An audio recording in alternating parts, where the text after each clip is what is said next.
Welcome to the Two versus Brother podcast, year in review edition. We're going to be discussing in our series, we have already talked about five teams, some good, some bad. Now we're going to talk about one of the most longer lasting team that we have had in this league. We're going to talk about my own partner here, Pedro. It's your time, your turn. Talk about Gladiators. How are you doing, bro? Bro, I'm doing okay. I had a night yesterday. I had a nice surprise. Franklin put out the GOAT tournament from 2014, my 2014 team and his 2017 team, and obviously, in my better years, I was actually pretty good. This year, garbage, complete garbage. There's What no one could have worse luck than me this year. what reminds you about that great team, bro? Because first of all, how do you feel beating Franklin? Oh man, beating Franklin, bro, that's nothing new, bro. It's only the last 2 years that Franklin's been good. For the past I don't know how many years I've been killing them. So why would it be different now when we're talking about two teams from the past? In the tournament? Yep. Yeah. So I remember one of oh, he has the points he doesn't have points. He was like the second to last guy that had that with points. And I remember that same year, I had three times that my team crapped out on me. It was three times that I scored 55 points one time. I think it was 80 points another time, and another time I scored 50 points. So three times, and of those three times, I won two of them, and one of them was against Franklin. He only scored 50. So Hey, man, things happen. yeah, man. You had a great team there. Tony Romo, um, Beckham Jr., Odell Des Beckham Bryant. Jr., Des Bryant. Mm-hmm. But it surprised me that he beat you in the running backs there. Yeah, Pretty sound. definitely. You had nothing special. The thing is that championship game, your running backs played out, but Tony Romo outscored Drew Brees. Yeah. That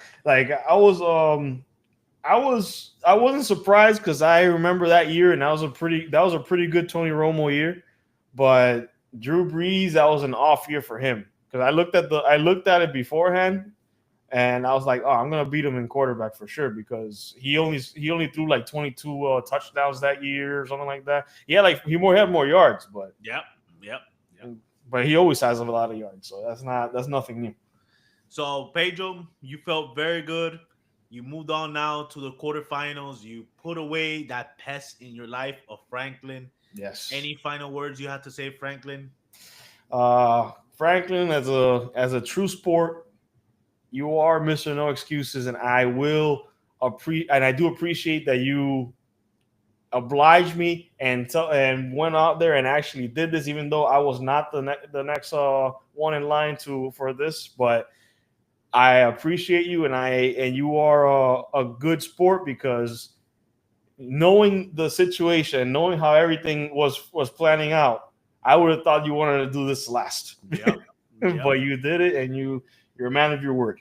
Well, at least your team has gone farther than him. At least you can go with that. Yes, So when yes, he comes back and makes fun of your team, you can always get him back with this. of Now, course. we talked about the good things. Now we're gonna talk about the bad for you, and we're gonna Yes, do your team review, known as Gladiators. el churro, El el churro. Churre, man. Just to give a review of your team. You had a season that really forgettable, if we can say.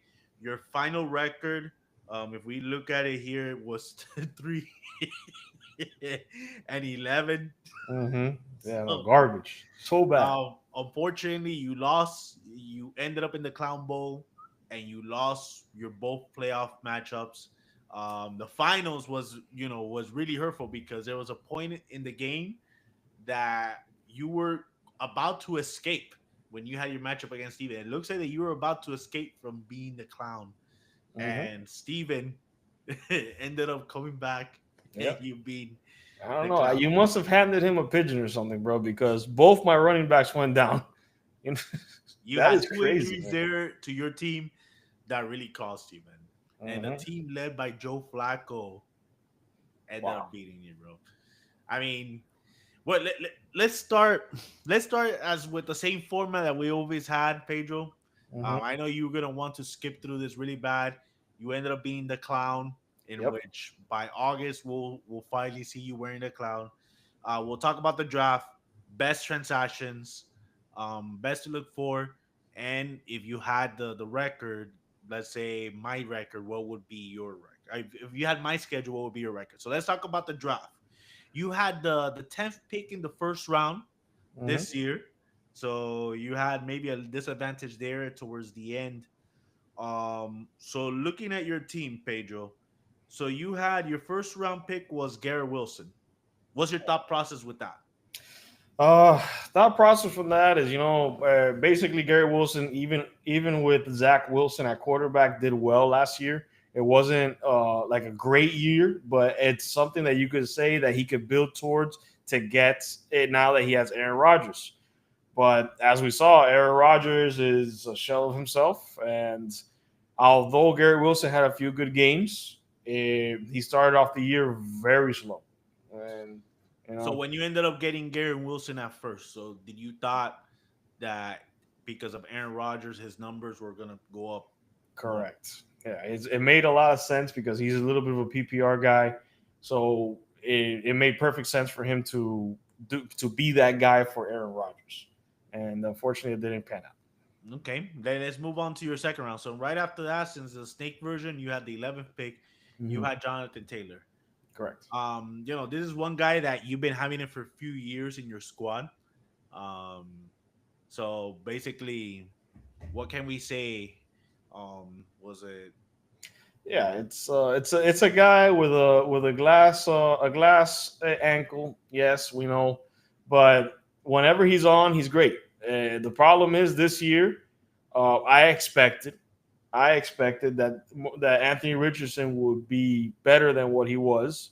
Not so much in the sense of he's going to be running all over the place, but he would match the running with accurate passes, and that was not the case. So stacked boxes, and that pretty much destroyed him.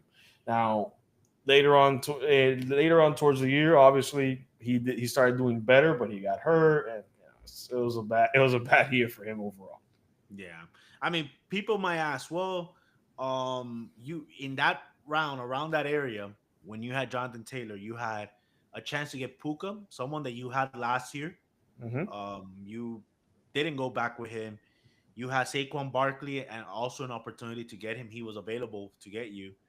And maybe even the aspect of Jameer Gibbs. Jameer Gibbs was picked up, a few picks after JT. Yeah, every Um, just looking at that at the second round, just about every guy besides Marvin Harrison was a good pick in the second round. Besides, obviously Jonathan Taylor was okay, but but Travis Etienne. oh yeah, and Travis Etienne. Yeah, we still got to talk about Danny, Yeah. bro. But it's yeah, Puka, Nico Collins, Jameer Gibbs, Kyron Williams, Saquon Barkley, Devon A. Chain, and towards the end, Isaiah Pacheco and Travis Etienne. Obviously one got hurt, the other one just sucked. But a lot of the draft, the mock draft in Pedro, and that's where I'm going to. Didn't you see in your mock draft that Saquon Barkley, some people had him around that same range? Hmm. Why didn't you take Saquon Barkley? Well, as you remember, Saquon Barkley was on my team last year. The year prior, and he did well, but he got injured, and he got injured for like 5 games, and I know that it's a new team, but he's been injury prone for the last few years. He'll have one good year, then one have bad year, one good year, one bad year, and I thought that this is going to be the time that moving on to another team, even though it's a better team, he's going to have growing pains and he might just get injured again. Okay. I wanted to try to avoid injuries, even though I got Jonathan Taylor, which is the king of injuries at this point. Yeah, I mean, most likely, if we do a redraft on this, I mean, Jonathan Taylor, you would probably pick 7 players ahead of Jonathan Taylor when you ended up getting Correct. him. But if we move on now to the third round, so again, state version. So you pick at the end of the third round, you ended up getting Michael Pittman Jr. Comments Terrible, about that? terrible pick. I said, I expected Anthony Richardson to be better than what he was. If just put it like this, if if Anthony Richardson can hit can throw a ball in stride to Michael Pittman Jr., if he's 10% more accurate, it would have been a good year for Michael Pittman. But unfortunately, But I'm gonna get on you on this, Pedro. yeah. You got 2 players from the same team. Hmm. 2 out of your first 3 picks were on the same team. You know that when that happens, one guy's gonna suffer. If let's say if Pittman would have had the monster year that you were projecting because you picked him in the third round, Hmm. then your running back would have struggled. Why did you pick up players from the same team? Well, it's because I thought the Colts were going to do better. Obviously, when you have a talent like Jonathan Taylor in the backfield, he's going to eat. We saw the year prior Michael Pittman do very well, although I think it was Joe Flacco throwing him the ball for a little while. It wasn't, and it was more of a faith in the quarterback than it was a faith in Michael Pittman. So you put your faith on your entire team on a quarterback that's With two quarterbacks being good, Aaron Rodgers and yeah, but the worst of all, the Gary Wilson, maybe that time wasn't as played, but the one I'm gonna drill you on mhm, is with the Colts with Michael Pittman. You correct. put all your eggs on a quarterback called Anthony Richardson, who at the moment has not proven to be a good quarterback. Yeah. Hey, no, I'm gonna no A no hold on. running quarterback. I'm A gonna running quarterback. I'm gonna stop you on that one. I'm gonna stop you on that one. The year prior, he had 4 games, and those 4 games, 3 of those games, he himself had 30-point games. Three Yeah, of those games. also by rushing. Well, he had him by rushing, but this is the year that he had to put it together, and he But couldn't do rushing and he couldn't do passing. okay, So, but but if he would have done rushing, mhm, let's say your team would have still struggled because your receiver mhm, depended on the quarterback. And okay, then if he runs, your running back will suffer. So there, I mean, I'm gonna get on you and I'm gonna drill on you. mhm. What the logic with I that know. pick? I'll give you the logic. Remember last year, I had a certain individual on that team that from the year prior that got me to win a few games, and I forgot the guy's name now. He went to the Bengals. Um, that he was in that team while he was playing, Zach and he Tom. was putting up points as well. So the Yeah, running back would have done well. okay, but then you had the receiver. So Well, okay, the they, receiver, okay, that's fine. But I expected him to be able to do better. And obviously, it backfired completely because Michael Pittman, besides being injured almost a whole year, I don't know when he got injured, but besides being injured the whole year, the quarterback, couldn't even hit the side of a barn door. yeah, so you know, It killed me. It killed me. that's how it reflected. That's where we can say the downfall. And then right after that, round 4 with Hmm. Sam Laporta. Sam Laporta, he had a great rookie season. We thought that he was going to be Danny once proclaimed Brock Bowers, but Sam Laporta was better than Brock Bowers. You ended up getting him in the 4th round. But again, slow start. You ended up trading him away. He kind of Very did a little slow bit better start. at the end, but still, Very he didn't justify the 4th round pick. correct. Yeah. In every mock draft that I did, and everything that I looked at, he was going around that time. Well, I'm gonna tell you the players that you Hmm. miss Oh yeah, for because sure. of these 2 guys, because of Michael Pittman and Sam Laporta. Right Mhm, after you got Sam Laporta, mhm. Danny got Mike Evans. Sorry, Kokis had Jalen Hurts, Mm-hmm. quarterback there. Alex had Malik Neighbors. You had the opportunity to get Malik Neighbors, not only in the third round, even in the fourth round. Alex after that ended up getting Malik Neighbors, and then Rasheed Rice, didn't do much. But those were misses.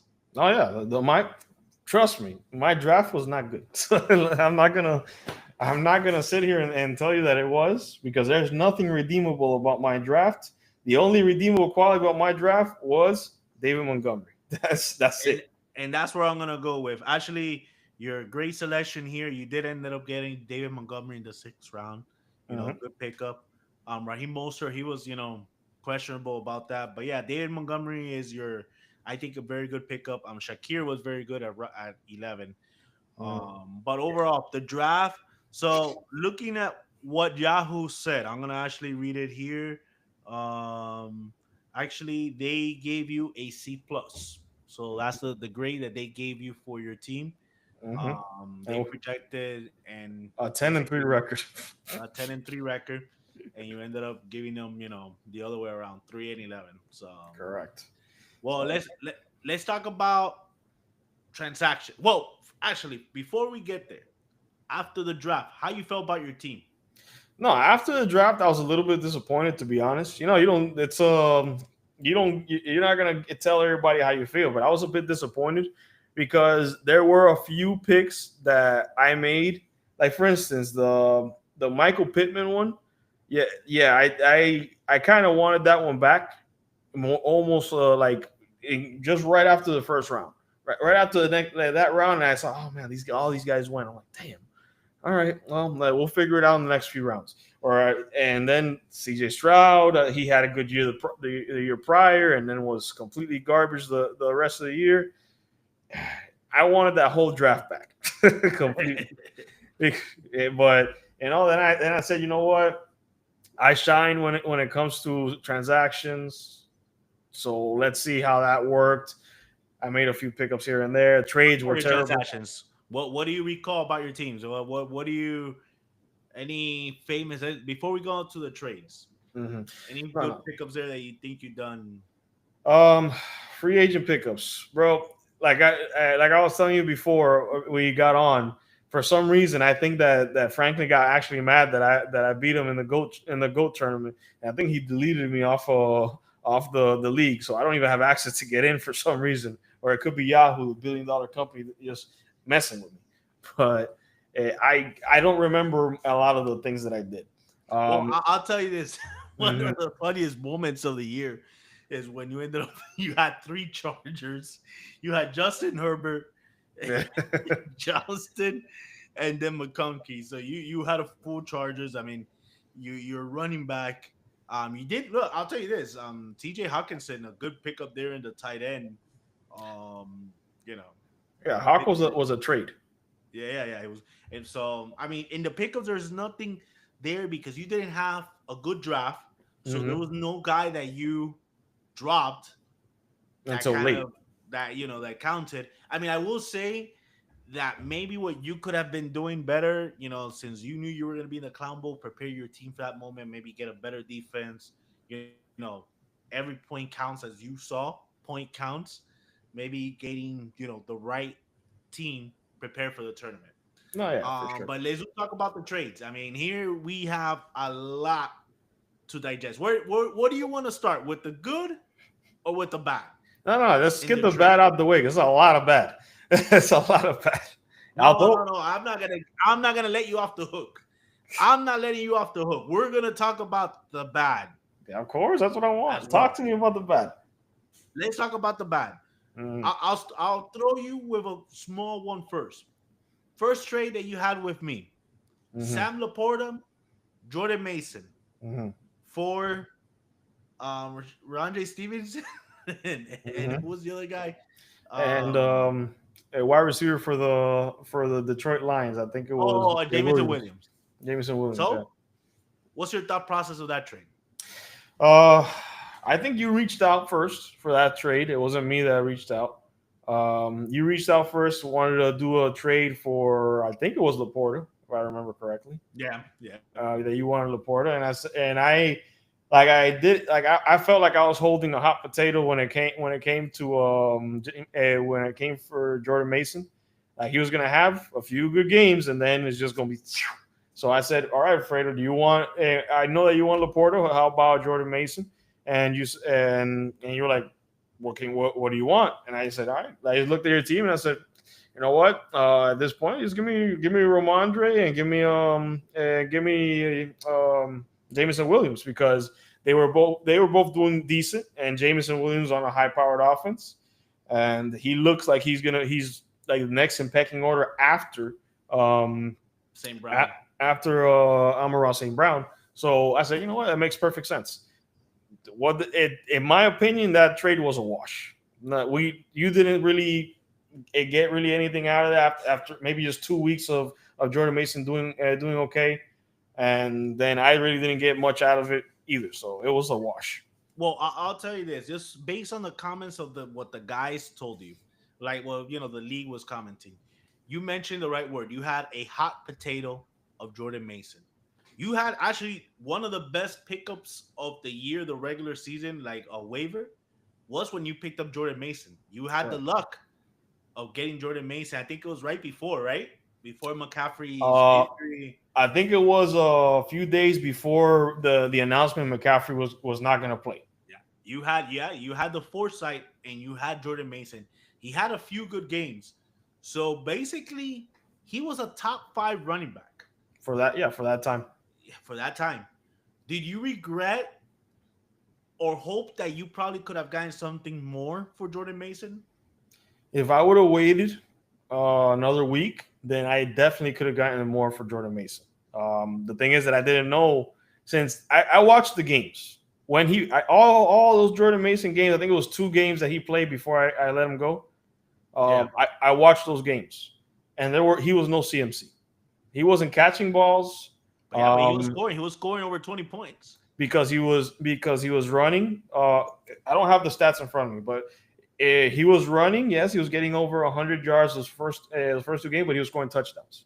So touchdowns are fluky, and we all know that, and especially for a running back that's not named CMC in that offense. So I said, you know what? It's best to move on from this guy.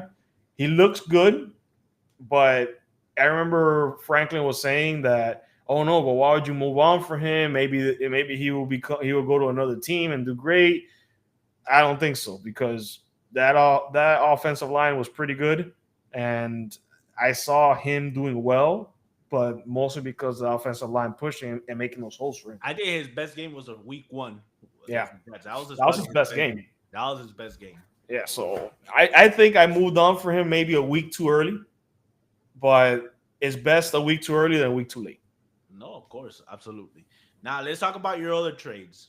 The Mm-hmm. your 2 trades that you have with Franklin, Garrett Wilson. Mm-hmm. How you Gary think you Wilson, did? Brandon Ayuk. Yeah, That's basically at that point. That was basically the trade because obviously the biggest part of that trade that I won on was getting the running back. yeah. Um, I forgot the guy's name. Um, Jones, Aaron Jones, No, not Aaron Jones. That was a Josh trade Jacobs. after. Sorry, Josh Jacobs. Josh Jacobs. There you go. Josh Jacobs was the key piece in that trade later on that would have won me. Well, technically, still won me the trade. I think I won that trade because of that. The only problem is that at the moment it looked like a bad trade because 1 week of good production from Brandon Ayuk, he got a good production the same week from Garrett Wilson, and then injured. So it You looked like lost a Brandon Ayuk. terrible. At that point, it looked like a terrible trade.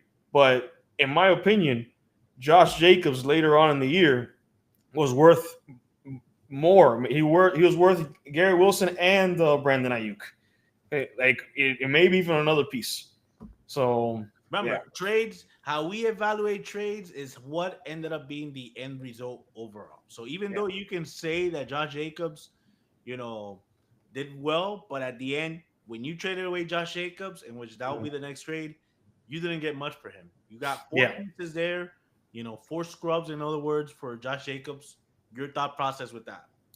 Okay. With the Josh Jacobs trade, um, up until that point, the if you watch the games, because I watched them, they weren't using Josh Jacobs as how he was supposed to be used. They told us that he was going to be the guy that was going to do everything.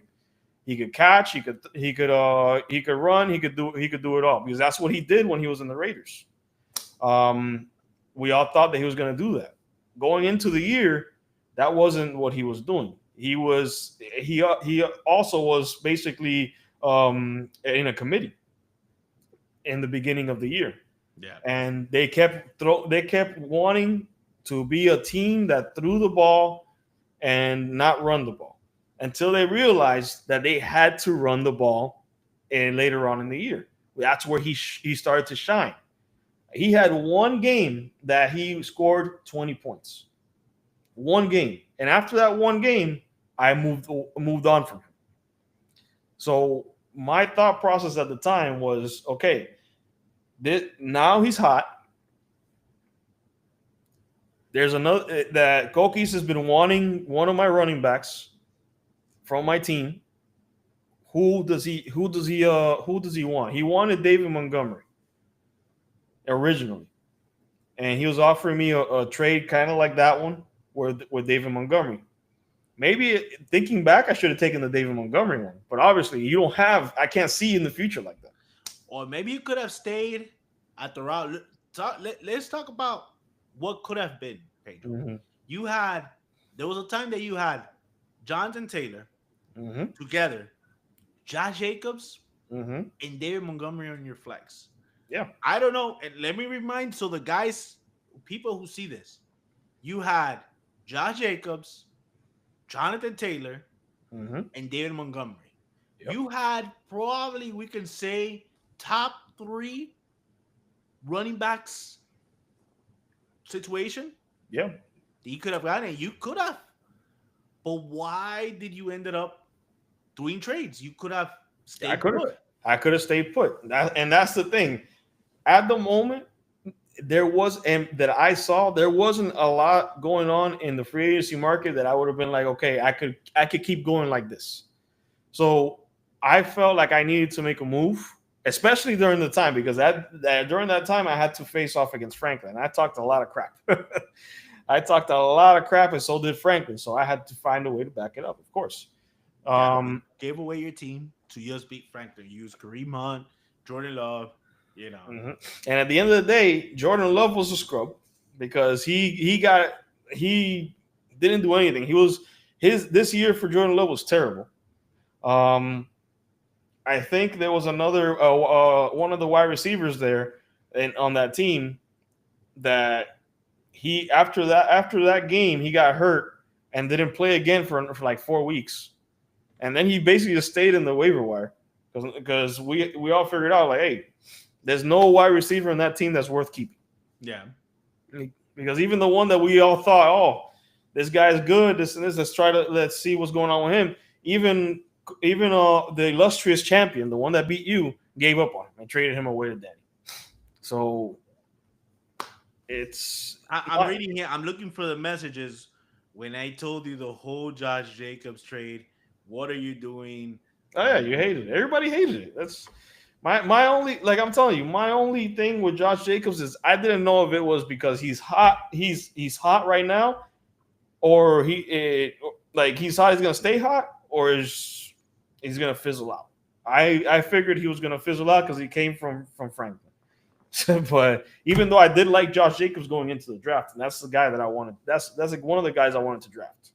Yeah, but again, and on top of that, I was already upset because of the whole issue with you can't keep him as a sixth rounder, as a 10th rounder. And I was like, bro, you sold me. That's part of the reason you sold me on this trade. Yeah, but again, you could have done the research yourself. You could have looked it up, and No, yeah, for sure. Thing. But still, even if having Josh Jacobs as a 5th round or 6th round keeper, it's not that bad. You would have had a nice keeper situation. No. So are you going with the resolution? Uh-huh. No trades. No, no. If I would have done no trades at all, I wouldn't have had Josh Jacobs on my team. So I had to have trade. Look, Alfredo. This is the thing. Trades this year for me have been a double-edged sword. There are trades that look terrible, and when I did them, that ended up. If I would have just kept those players, would have been great. Like that trade. That trade was great. The one with Jonathan Taylor later on, that trade was bad. I believe it was a bad trade. No one was giving me anything for Jonathan Taylor, and I needed something because at the time Jonathan Taylor wasn't doing well. He was more or less just like a name. Yeah. And I needed something. And the only person willing to offer me anything was Franklin. And I put it in the chat. I'm like, hey guys, Yeah, no. You had a talk. You actually had a whole podcast we had a whole podcast. with Danny for hours. I will For- never forget. 2 hours that you guys were in that chat in Mhm. that podcast, just talking, dissecting, and you still ended up trading him to Franklin. It's Yeah, like, bro. It's just nobody's willing to offer me anything, man. That like I knew I was probably not gonna get value because I was the one that was coming to like offering him to people. But again, if you don't think you're getting value, then don't trade him. There you go. Yeah, you're right. If I would have kept Jonathan Taylor on my team, I would have definitely not been the clown. No. If I would have kept Josh Jacobs on my team, I would have definitely not been the clown.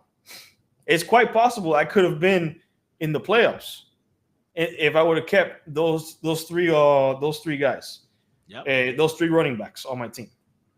Yeah. I mean, other than the bad, we did had some good trades. The McConkey trade, that was a good trade. You with Armando, I think you ended up winning that trade big time, and that is going to be a trade that's going to help you because I think McConkey will be a very solid keeper for you that you're going to have as your 10th round keeper. Correct. He did very well in the playoffs too. So yeah, extremely well in the playoffs. I think that the pickup of the year for me was at the very end of the season. When I got Xavier Worthy at the very end. You still think Xavier Worthy is going to be? Yeah, it's starting to look like it, man. It's starting to look like Xavier Worthy is actually going to be pretty good. So, if you looked at the playoffs, he looked extremely good. Every game of the playoffs, he's like if you would have looked at if we were playing fantasy football in the playoffs, every game of the playoffs he scored over 20 points. Yep. Every one. Even in the Super Bowl, they got shut out, but even still, he scored more than 20 points in a fantasy, and if we were playing fantasy. Okay. So if he continues that trajectory, even though everybody's saying, "Oh no, Rashid Rice is coming back," he's the guy that's underneath. There's a reason why Tyreek Hill became who he was over there. So you're saying Xavier Worthy might be the next Tyreek Hill? Maybe. Wow. That it will be the quote of the year. If Xavier Worthy, you project him to be the next Tyreek Hill. I can imagine the other podcasts, once they get to have it, I know they'll mention something about this, about your comment. Of course. We talked about what went well, what didn't go well. Obviously you probably don't even want to go to that. Have you had a chance to go that if you had a different schedule, what would have been your record? Oh yeah. There you if go. I would have had your schedule, I would have went from 3-11 to 4-10. But one game difference. So one game difference. They didn't help you much. Now hey, Armando had a big difference. He would have been the same. Armando had the biggest jump. So what are your keepers, Pedro? So Montgomery, Worthy, and McConkey. So far, I'm leaning toward, depending on what happens with Aaron Jones, because it looks like he may be going somewhere else. So it may just be Montgomery, depending on that situation. I think I'm going to say this. I've been hearing a lot from a lot of people on the other podcasts that running backs are going to be very important next year in a 12-man league. And to be honest, To be honest, the only one that's ever won a 12-man league in our league is me. Now, what were my running backs? Yeah, you had no running backs. I had no running backs. My running backs were garbage. I had like I got. I wouldn't say they were garbage. I would say that they're lower tier. But every once in a while they'll have a blow up game and win me a week. Now, what was the constant of my team? The wide receivers and the quarterback. That was going to propel me to become way better than what it was this past year. Because wide receivers in a PPR league are important. If you have running backs in a PPR league, they better be catching the ball. Well, the amount A chain was one. Yeah, He made a huge difference for me. exactly. He better be catching the ball. So if he's just running the ball out there, don't expect much from him because like I just said, touchdowns are fluky. So you're saying that you're leaning to your wide receivers, McConkey and Worthy, because PPR league. PPR Um, league, PPR league, and tell me that McConkey's not a PPR guy. no, he's a very solid. I think I'm gonna give your keeper situation a C. Not gonna give you an F. Not gonna give you because your keepers are late round, so you'll have your early round to make your picks. You Mm-hmm. might have a chance to get Jonathan Taylor again, depending how things go. But then you're also going to have, um, you know, but you're lacking the star power. Your keepers aren't powers. They're nice depth players. I think McConkey will be a good flex, guys. Since we're having two flex, I think Worthy and McConkey will be your two flex. So, solid 10th Oh, and 11th round. So that's why I can't give you the F. that's fine. Let me ask you something, Alfredo. Before Cooper Cup was Cooper Cup, who was he? An up and coming guy. Yeah. Before Adam Thielen was Adam Thielen from before. Who Yeah. was he? Just a guy. Before Tyreek Hill was Tyreek Hill, he was a 5'7" running back that was very fast and had decent hands. So you're saying that you probably have a Tyreek Hill, a soon to be Tyreek Hill, and Cooper Cup set of wide receiver. Yep, Wow, that takes. I know. Think about it, Alfredo. I Look don't at think you can even say that with a straight face, bro. it's what I see. It's what I see, and you know what? Whenever I stop thinking about what everybody else is doing, and I just focus on me and the things that I need to do, and doing my calculations and forgetting about all the other calculations that everybody else does, I do well. Okay. So what I'll end it with that. Whenever it is that next year comes around and we see the birth of a new superstar in the new Tyreek Hill, Xavier Worthy, and the new Cooper Cup, Lamb McConkey. We'll see. So that's gonna be your hot take that at the end of the year, you're gonna have a closing of Tyreek Hill and Cooper Cup on your team. Exactly, and they both have great quarterbacks Okay. and All right. good team, good coach, good quarterback. Well, hopefully, if we go back a few months past that, and when we come back here, and maybe this podcast, you'll probably can get on everybody's face that you were right all along. Hey, maybe from clown to champion. Who knows? All right. Well, great job, Pedro. We talked about. I know this is your tour. It was a torture for you to talk about your team. You're on your way to become the clown. I'm going to remind you again. You're going to be the clown. Hmm. We have four more teams to go. I'm going to tell you the names again. It's going to be Alex, Danny, Franklin, and the champion. I don't even want to say his name, Ralph. the, So, the who infirmary. who do you want to talk about next? I've been thinking about this a lot, and to be honest, You think it's time to talk about him? I think it's time to talk about him, my friend. The infirmary, Mr. Ralph. Oh, I thought it was gonna be about Franklin, but okay, we will No, talk no, no, about. no. Forget about Franklin. Franklin could wait, bro. Franklin could wait. I don't want to, bro. The day that I do Franklin, I'm putting on the sunglasses. I'm putting on the sunglasses. I'm putting on the chain. I'll put on my ring, and I'll talk about Franklin. All right. but So for the now, next team of review we're gonna talk about will be Mr. Infirmary, Ralph. I mean, Mr. Big Mouth. All he does all season long is that guy has been talking and talking. I want to make sure I want to dissect. I'm gonna teach you guys how to win the lottery. This guy won the jackpot, so we'll for sure talk about that. okay, All right, Alfredo, we'll do that. guys, don't forget to subscribe to this channel, like this episode, hit the like button, and just follow the Two versus Brother podcast where we hit our passion about football. Definitely, Alfredo. All right. All right. So now let's talk about the new channel. Yeah, let's talk about the new Well, channel.